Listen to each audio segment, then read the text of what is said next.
Well, this is going to be great. Welcome to the White House Pod with David A.R. White. We have one of the most exciting, brilliant.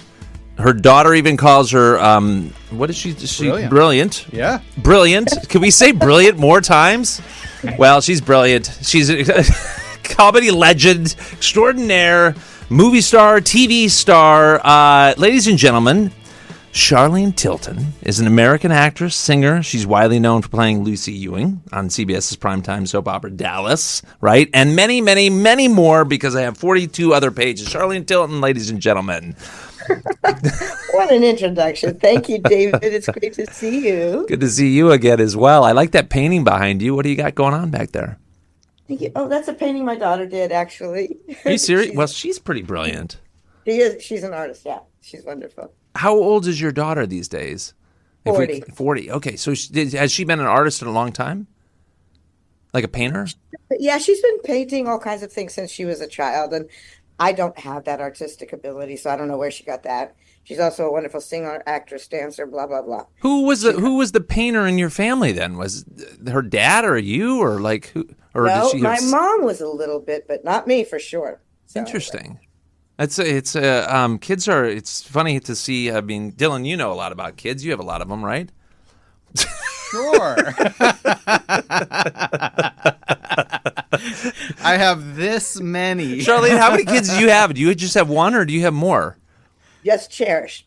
But sometimes she's been the equivalent of, 2 or 3.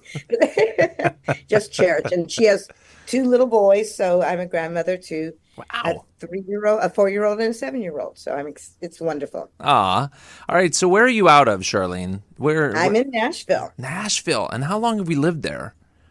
Been here 9 years from Los Angeles. Yeah. Most of my life in Los Angeles. Went to Hollywood High School, and we moved to Nashville because my daughter got a record deal, and she's a country singer, and her dad is Johnny Lee. My ex-husband is Johnny Lee, who did all the music for Urban Cowboy and did the song "Looking for Love in All the Wrong Place" and a bunch of others. Dylan knows that song well. I do know that song. He plays well. it often. I actually grew up listening to that song. Did you really? I did. Aw. Well, it's a great song. It is. So when you're married to a country singer like that, do they ever play their own songs? No, other than when they're recording them? I know it's a random question, but I'm curious. Well, at the time we were married, Dallas was at the height of its popularity, and the Who shot JR with. I'm going to get to all that stuff. Yeah.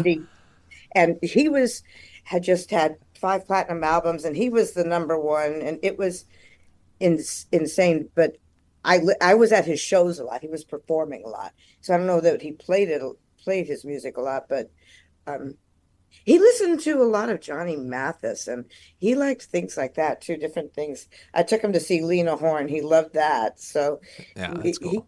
Yeah. Well, I mean, it's a kind of a question that it's a random question, but then you have like the reverse. Okay, so you're super celebrity, right? You've been on so many things, but let's just talk about Dallas at the height of, since we already cued it in.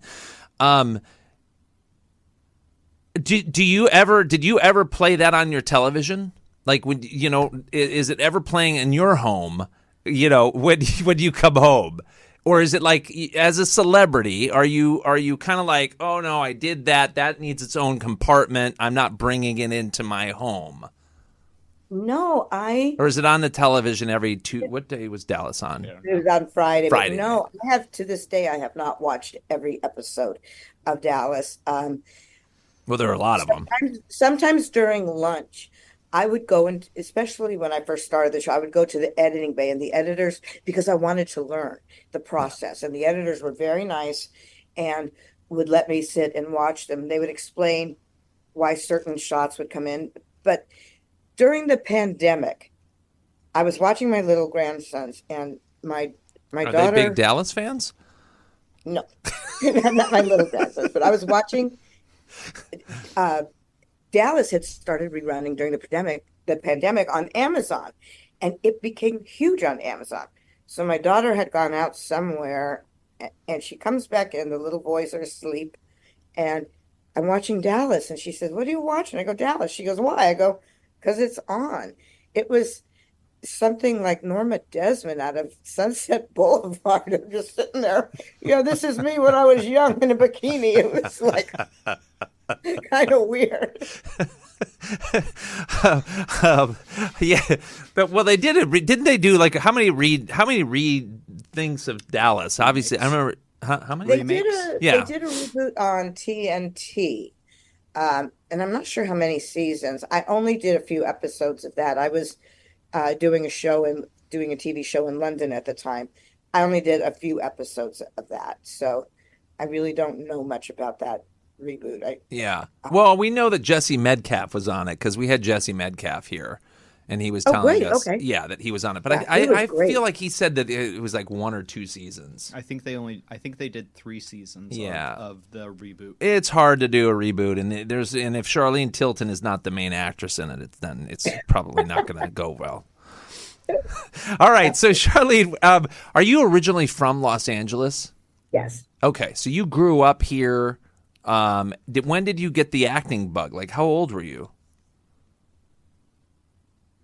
Was it like early? Was it something that was just innate? Early. Were you doing pageants and like running around when you were 4 years old with tiaras and all that stuff? I was from the time I was 8 years old. I would get myself on the RTD bus and go to different theater workshops in the Los Angeles area. I would go down Santa Monica Boulevard past Western and found a place there. And I walked in and I said, I'm really talented, but I don't have the money. So if I clean or help out, if I do some cleaning, can I have free lessons or something? And they gave me free lessons. It was the sisters, the Krasner sisters. They taught tap dancing and drama, and they let me come in for free. So I did that. I did all the plays and all the parks and recreation centers around Cahuenga Park and all those. I would just walk and Hold on find a these second. places. Wait. So you're 8 years old. You get on a bus by yourself? Yeah, This is a thing? it was back then. Now, my grandson, my 7-year-old grandson, can't go outside the front door by himself. But yeah, back then, I was a latchkey kid. I had the key around the neck, and Well, what did your parents? Were your parents in the industry or no? no, no, my mom was not in the industry at all. So Okay, and your latchkey kid, but your mom was working. What was she doing? she was working. My mom, God bless her, was very severely mentally ill. She had schizophrenia, and she was in and out of mental institutions. So from the time I was 5 years old to 8 years old, I was raised in foster homes. Then Wow. because she was institutionalized, then she was released right before my 8th birthday, and I was reconnected with her. And she got a little apartment on Romaine Street in Gower, across from Paramount Studios. Right in And Hollywood. I would just go to this Paramount Studios every morning before school, and I'd stare at the gates and I'd watch the people driving in and out. And to me, it was a world that was magical. And I also knew that they filmed the Brady Bunch there. So my mom had gotten a little 17-inch black and white Zenith television, and I would watch the Brady Bunch. And here you've got this mother and daughter, this husband and wife with their 6 kids, blended family. And their biggest problem is Jan allergic to the dog, to Tiger the dog, or the flea powder? And in 30 minutes, this whole big catastrophe was solved, and their house was clean. My mother was a hoarder, and we had cockroaches, and it was horrible. And I looked at this and I went, there's something else out there. So to me, that something else was beyond the gates of the studio where I knew they filmed it. Wow. And the first movie I ever saw was Mary Poppins. And of course, Julie Andrews could clean up the mess with a spoonful of sugar and put everything in its proper place. And then the second movie I ever saw, my mom got a 1-day furlough from the institution she was in at that time. And I was able to go with her, and we saw The Sound of Music.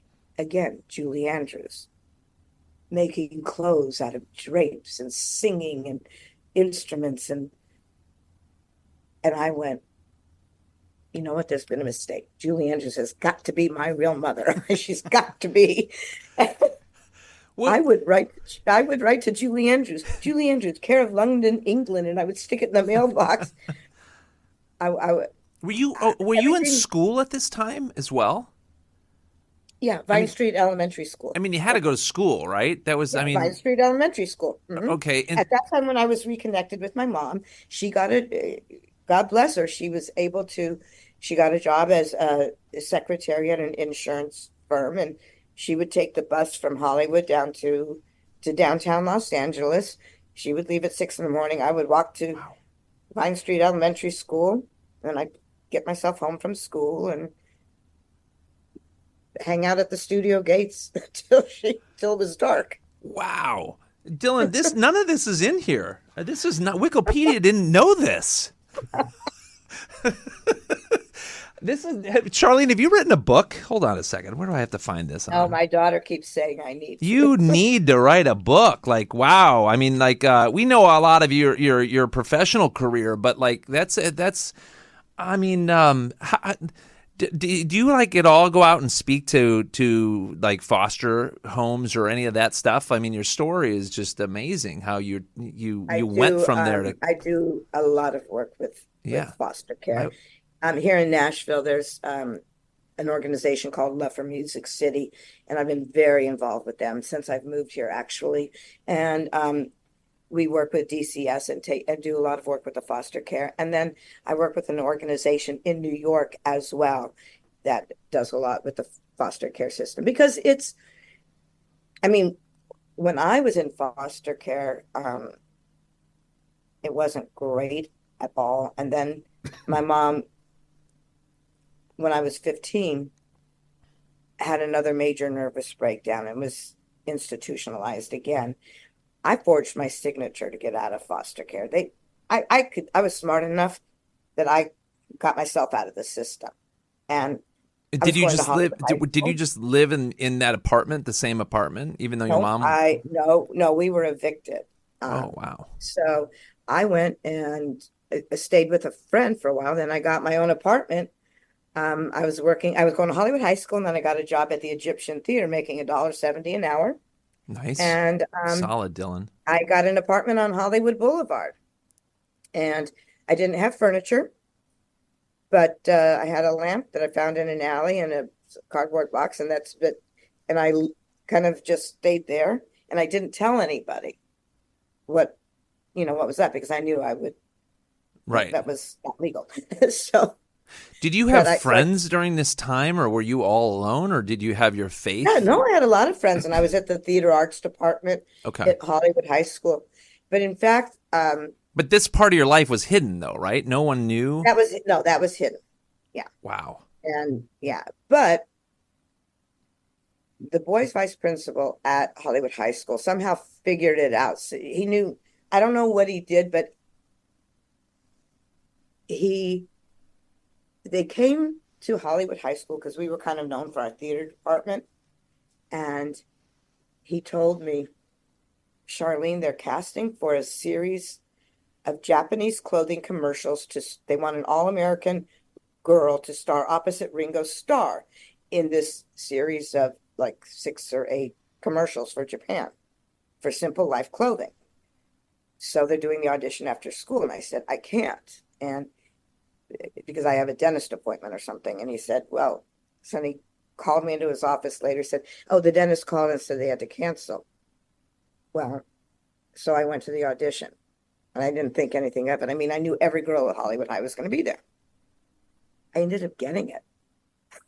So I got to work with Ringo Starr for 2 weeks. Wow. So was that the thing that changed your life in a way? Obviously, when you got that check, that had to like help your living situation. It wasn't really a big check. It was that didn't really change anything financially, but it sure gave just to be on the set and to be with Ringo Starr, who was amazing, and and he's from the Beatles, I think. There, Dylan, is that correct? Who's the Beatles? I don't know. They're a band. They're a European band, apparently. For all those youth that are listening to us out there, you can Google it.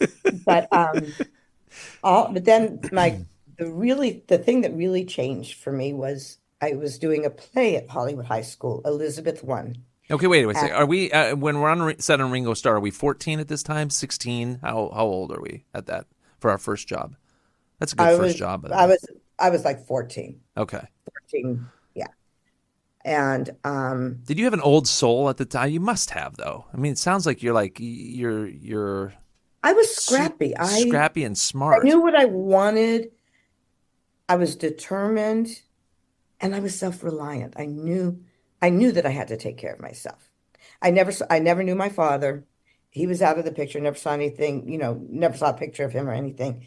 And it was just my mom who struggled. She tried as best she could, but she had a lot of problems. But at Hollywood High School, I was doing a play called Elizabeth One, and I had 9 parts in it, all small parts. In fact, one was a mime with no words. And after the play, our director, Jerry Melton, was talking to somebody, and I was walking by after the show, and I heard this lady saying to him, "Who is the little blonde girl? Who is the little blonde girl that played that Russian Muscovite in the mime?" And I said, "Well, that was me." And I said, "I'm Charlene." And she said, well, introduced herself. She said, "Have you ever thought of having an agent?" I said, "Yes." Turns out she was an agent at Oh, Commercials Unlimited okay. on Hollywood Boulevard. And she said, "Well, I'd like to represent you. I think you have something. Would you come into the office? We need pictures. We need 8x10s, and we need to get a photo session." I didn't have money for a photo session. So I took my school picture and went across the street from Hollywood High School on Highland to duplicate photos and got my school picture duplicated. And that's what I gave her. And she sent me out. The first interview was a McDonald's commercial. I came in second to that. The second audition was the original Freaky Friday with Jodie Foster. And I got that. Yeah, you did. And I It's right started here. I see that. and I started working. So, how old was Jodie Foster at this time? Had she won the She was Oscar already? 13. She was 13, I was 16. Okay. When did she win the Oscar though? When she was a kid? Taxi Driver. She had just finished Taxi Driver, and there was talk about her Yeah. getting an Oscar nomination. But from what I understand, her mom wanted her to do something a little light, with and having kids sort of around her own age around. So she did Freaky Friday. She was brilliant in that too. I have not seen that. Have you seen Freaky Friday with Charlene? Yeah, absolutely. Wow. All right. I didn't see that. Didn't Lindsay Lohan do Freaky Friday? She did a Yeah. version. She did the reboot with Yeah. with Jamie Lee Curtis. Yeah. I saw that one. But I got to see this one. I want to see this one. This one sounds way more interesting. I have to tell you, my grandsons love it. I said, I should play it for them. And I did, and they love it. Okay, so how do we get Freaky Friday from back here? Is it on iTunes or Apple or On like Disney. It's on Disney. it's on Disney? I wonder. Oh, yeah. The original. That's awesome. Okay. All right, so you're like 16 when you get Freaky Friday, right? And now, okay, Dallas is right around the corner because weren't you? Yes. Okay, so how did that go?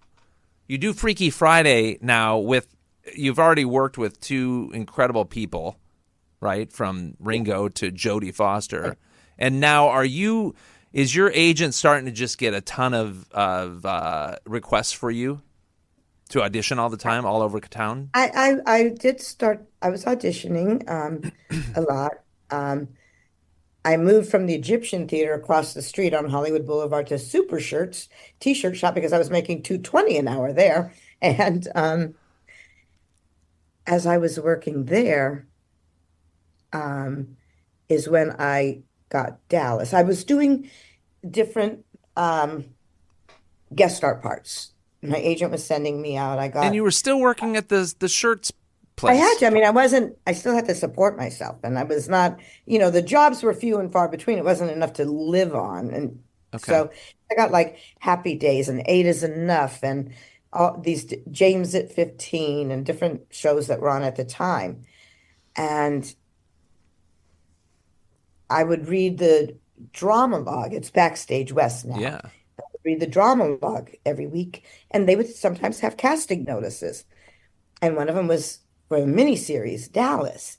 And I read the synopsis of the show and the list of characters. And Lucy Ewing came up. And it said, Lucy Ewing, a manipulative little sexpot who was born with a silver spoon, has everything money can buy. But her parents were driven away from her ranch by her mean uncle, and so she lives with her grandparents. And something clicked. I knew this character. I knew it did not have to do with her money or anything. I knew that she didn't have parents, that something was in her life. And Barbara Miller was the casting director, and she had put me on in a couple of shows. She put me in Eight is Enough and different Code R. And anyway, she kept telling my agent, no, Charlene is not right. She's too young. She doesn't have enough experience.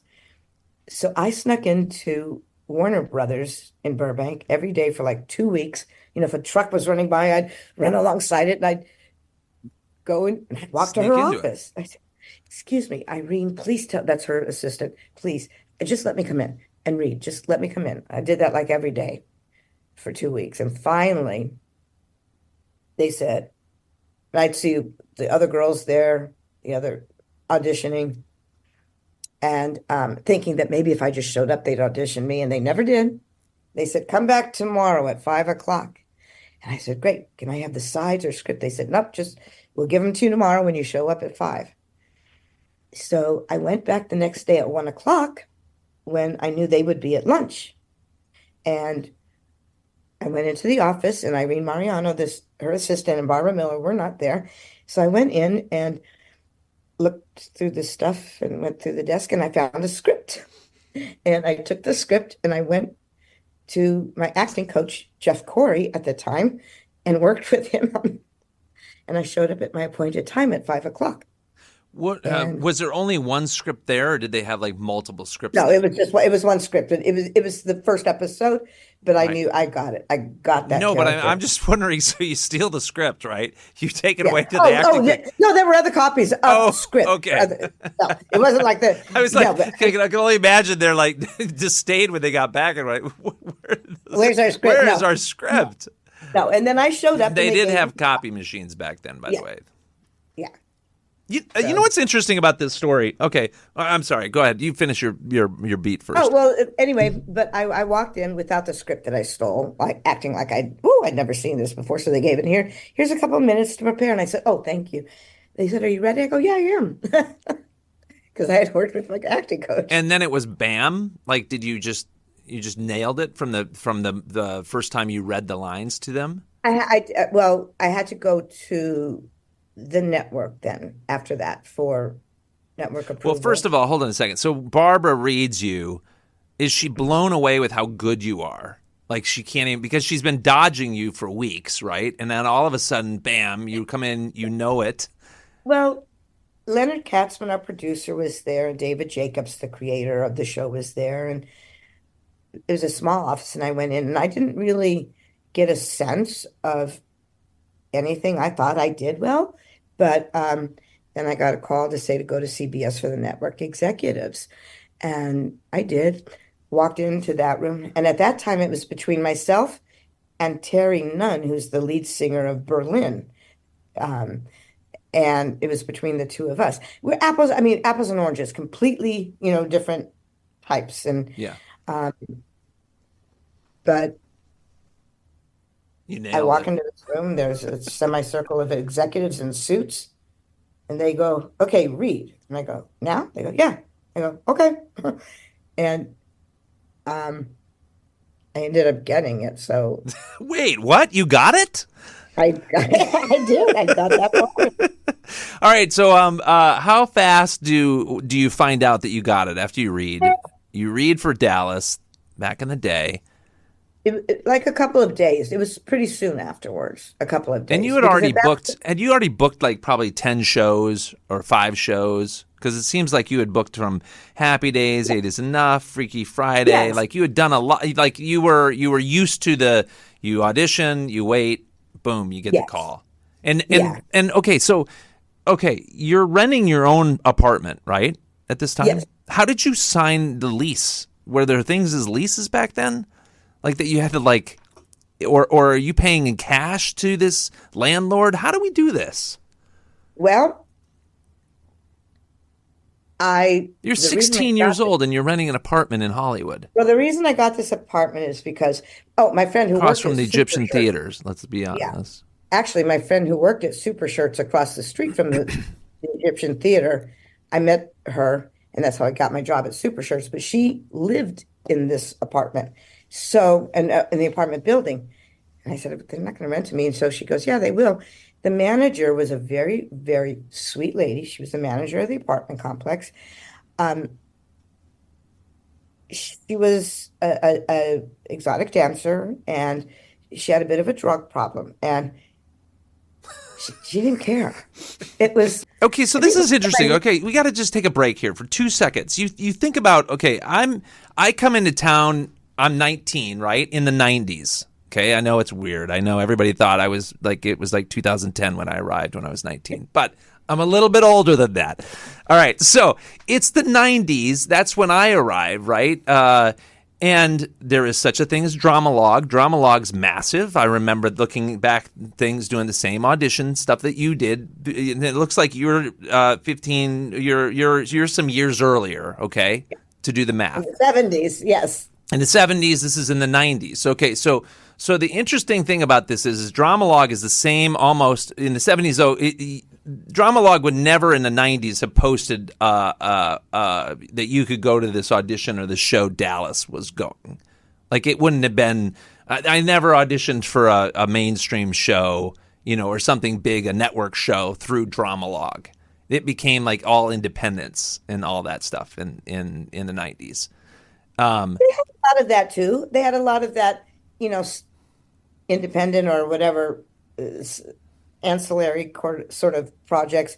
But once in a while, they would just tell you a big thing that was coming out, and Yeah. it didn't say where. To go.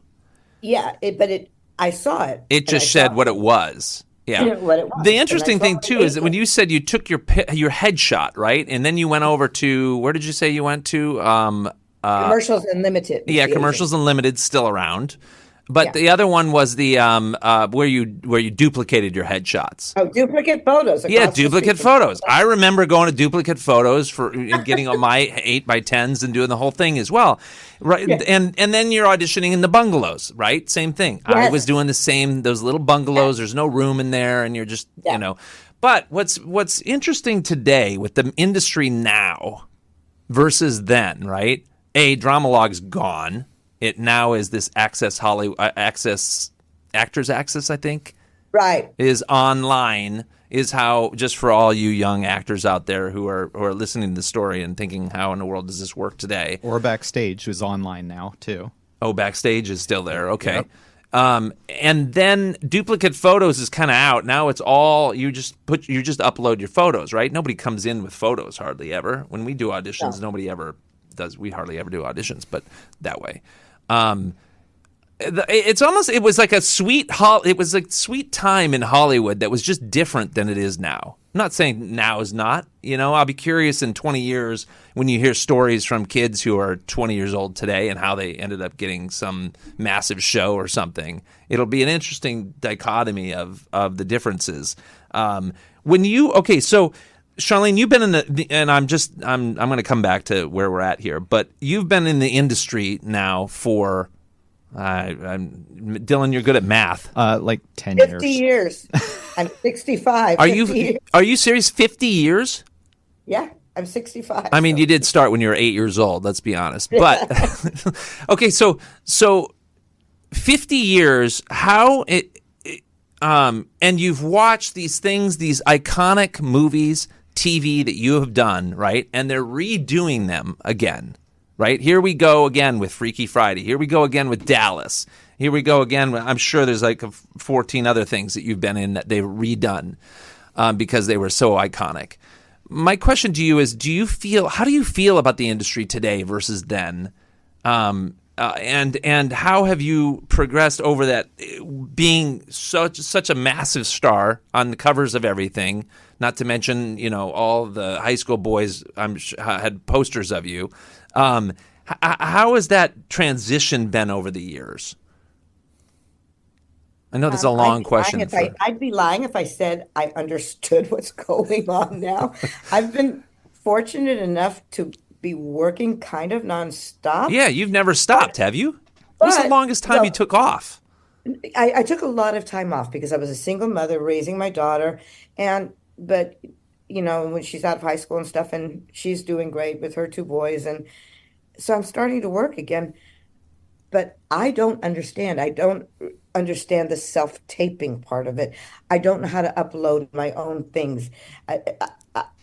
I'm like really bad technologically. Well, that's normal. So am I. So it's like, you need to call in a 20-something-year-old to fix that. Right. But okay, so that's changed. But how is like the well, I guess that's the whole casting aspect of it.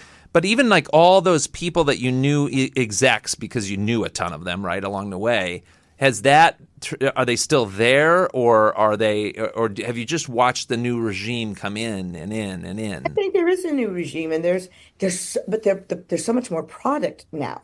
When I got Dallas, there were Three three networks. and so Dallas, our ratings were in the hundreds of 90 million, a week or whatever it was. You're lucky a number one show would get 2 or 3 million. and yeah. So, but with all the product that is going on now, and it's fabulous because there's so much on that I like to watch. I spend way too much time in front of the television watching stuff, but I think people now. So I took it upon myself to go sneak into the studio, which do not do that to anybody who's listening. But now people are creating their own content and putting it out, and they're getting known that way. So there's still people with the drive and the passion and the scrappiness and all that good stuff to go and do it themselves. It's just different. Yeah, it's like a different look to it, but it's the same. It's the same drive that drives people to pursue, which is kind of gets back to what this podcast is about: the dreams that are inside of them. That motivation that goes. So from Dallas, your life changes. How long was Dallas? 10 years, something like that. 13 years. And were you on it for the entire 13, or did you jump ship and do a spinoff? I was on it for 11. I did the first 7 seasons, and then came back for 3 more. So maybe I did 10. I did 10 seasons.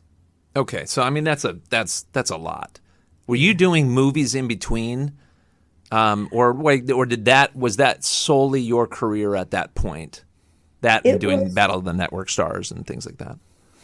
Battle of the Network Stars. Those were great times. Tony watched this a lot. After the 7th season, when they chose not to renew my contract, Leonard Katzman, the producer, called and said, "We're not sure what to do with the character. We're not," and I was shocked. Yeah, you're like the daughter, aren't you? Yeah, I was JR's niece, and I was getting a ton of mail. I was very popular on the show, and I know Dylan had your poster. Dylan had your poster. I did. I was transitioning, my character of Lucy was transitioning from, this really badly behaved teenager to, becoming a young woman and everything. And they weren't sure what to do with my character. And at that point, I had my daughter, Cherish. And as I said, I was a single mother. And it honestly was a gift to take a step back. And I was able to raise her. I took her to school every morning. I picked her up. I did her homework. In LA, right? Here in Hollywood. Yeah. Mm-hmm, okay. Mm-hmm, yes. Where were you living at this point? Were you in what part of LA were you living in? At that point, I moved to Tarzana, but from Beverly Hills to Tarzana, your lifestyle changes and things. Yep. But then there were things that offered it, and I did a lot of theater. I did a play in San Francisco with Renee Auberjonois and Emma Jean Coca, directed by Jerry Zaks, 9-time Tony Award winner, and I got to do a lot of theater. I did Who's Afraid of Virginia Woolf in London, so I got to live in London for 6 months, and so it was I was able to do different things where I was able to bring my daughter along with me, and those were great things. And I continued studying, but it was good. Wow. Okay, so let's just say, okay, when Dallas goes off the air, then, and you are like, I'm going to come back, like, from doing the massive plays and everything. Is it an easy transition for you, or did it take a while to restart back in TV? You know, because you're so iconic as Lucy, right? Lucy Ewing. Was it hard for casting directors and other people to say, no, let's put her in this role now on TV or movies? Because obviously you were branded. Maybe, but I'm like I said, I am 65, and She doesn't look a day over 31. Oh, thank you. By the way, to our audience out there, in case you're not on the YouTube right now, you need to come on this YouTube at, what is it, Dylan? How do you get there? At David A.R. White. Yeah. So go to youtube.com. Yes. And for you got to come on there, because right now you can look at Charlene and look at, not Dylan and I don't, you can, right. We're focusing on how beautiful Charlene is, and not to mention we also show all these images of throughout her career, which is super cool. So if you're this is our YouTube plug for the episode. If you're not on here, come on the YouTube. We do appreciate though that you're on iHeart, Spotify, and Apple, and every other podcast. So. All right. That being said, and now we're back to Charlene Tilton. But I am getting to do character parts now, which I love. And I always sort of saw myself as a Ruth Gordon, or I always, even when I was young, I was just, I can't wait to be a character actress. I just always sort of saw myself as that. So I got to Is it because you're tired of being too pretty? Because everybody, no, I just... You know what I'm saying, though? Because you hear that a lot from, like, really attractive people, is that they're like, oh, I just want to be like a character actor. Or like I want to be, because they're so tired of people only thinking they're talented because they look gorgeous. No, I don't know. I'm petite. I'm 5'2". I never saw myself as a beauty. Now I can look at, Dallas episodes and go, oh yeah, well, I was kind of hot then. Okay. But I wasn't at the time. I was so Well, not, Tony just said that. She's hot. I wasn't Tony's from aware, Kansas too. But I knew the fun parts. So like I did a Lifetime movie where I got to play the crazy aunt who makes moonshine in the bathtub, and I get to play the wacky next door neighbor. Or I just did a Christmas thriller, and I play a woman who runs who owns a drug rehabilitation center, and then my patients keep mysteriously disappearing. Or I get to come to God's Not Dead, which is the greatest because I got to play something I never played before, and that was a political pundit. A Washington political pundit. You were great, by the way. I loved it. I was like, I never got to play like a serious sort of woman in a business suit kind of a role before. All right, hold on a second. I have to say this. So I had not worked with you. You had been in some of our films before, but I hadn't actually, and we had a lot of mutual friends. And of course, our great publicist, Ben Loro, is like, Charlene Tilton, you have to cast her for this role. He was your big advocate of it. And of course, I had always appreciated, actually, you were in Sarah's Choice, right? Wait, no. Yes. Yes. Way back in the day. That was like 2006, I think. But I'd always been one step removed from actually working with you. So it was a pleasure to work with you first and foremost. But the neat thing was you get to go to dinners and you get to go hang out with people. Scott Baio was obviously in this as well, and then Scott's like, Charlene's here and she's going to come with us, my good friend Charlene. And what was so interesting to me is, and this is one of the reasons why I always have loved Hollywood, is the friendships that and they're so long lasting. And it doesn't matter where you live or whatever, when you know people and you've had those connections in different ways, There's something really sweet about that.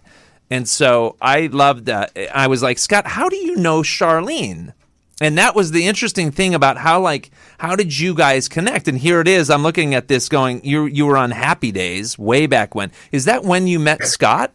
No, he wasn't on the show yet. Oh, okay. He was not on the show yet. Okay, let me take another guess. Battle of the Network Stars? Battle of the Network That's Stars. where you met. Okay. Absolutely. But absolutely. you had stayed friends, I guess, for throughout the years, right? Yeah, I mean, I hadn't seen him in years. I hadn't talked to him in years until Yeah. God's Not Dead. And by the way, I have to say, watching the movie, I thought Scott was absolutely brilliant. Some of his performances, the subtleties, the subtle things that he did, just one little thing that the audience wouldn't even pick up on, but he was getting in his car after dissing Lottie in the hotel lobby. He gets in his car and he does a little, yeah, I'm cool with this, rubbing his hair against, fixing his hair or something. He was I know he takes those little moments and he turns them into something so cool. He really was does. cool in that movie. And a creep and a jerk, but oh, it was amazing. but still really likable, which is really weird. Likable. And Ray Weiss, it was wonderful because he and I worked together on Dallas. On Dallas, he was the owner of a modeling agency that signed my character Lucy Ewing to become Young Miss Dallas. So Ray and I worked together 40 years Was Ray ago. only in one episode back then? No, he was in several. Okay. It was a good storyline for my character to become this model, and he was the owner of the agency, and it was great to see him on God's Not Dead. And of course, what a wonderful actor. But I have to tell you something. You are a superstar with that movie. I am not kidding, and I'm not just saying it. I text you after I saw it, and I went, "You are a superstar.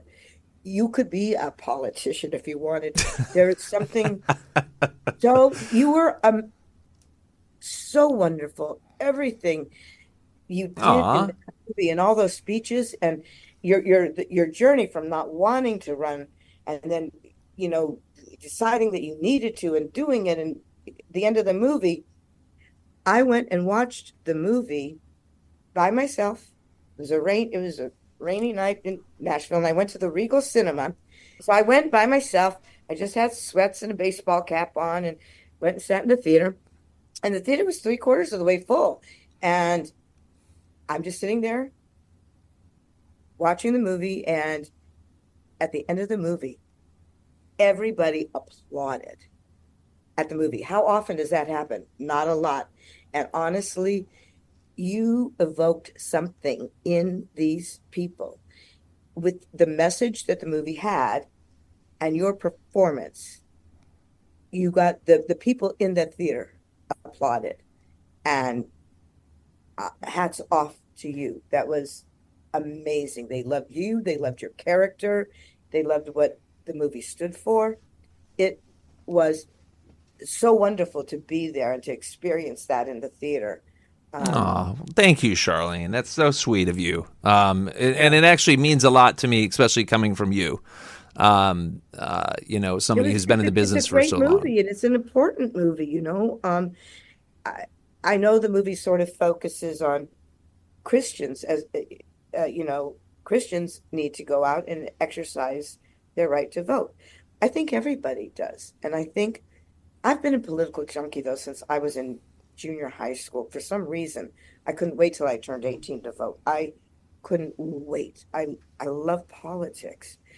And right now it is everybody's responsibility to do their research. And harder and harder to do your research because you've got to sift through a lot of baloney out there. Nobody's perfect. But yeah, right. It's the policy change. Issues that mean the most to you. Yeah. Is it the economy? Is it the border? Is it LGBTQ rights? Is it women's reproductive rights? Is it racism? Is it whatever you find what is your, and I don't think anybody is a one issue voter. I mean, maybe they are, but not normally. I mean, but yeah.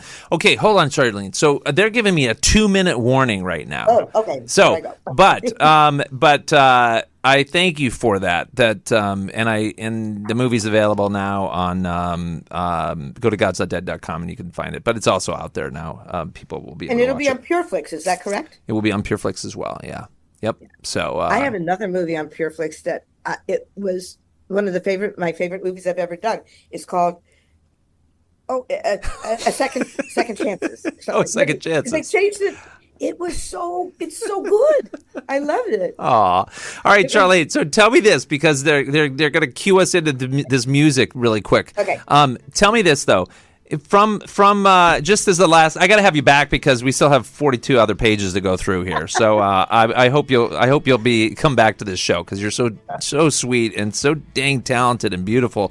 But tell me this: what do you want to leave people with? For our podcast is all about dreams.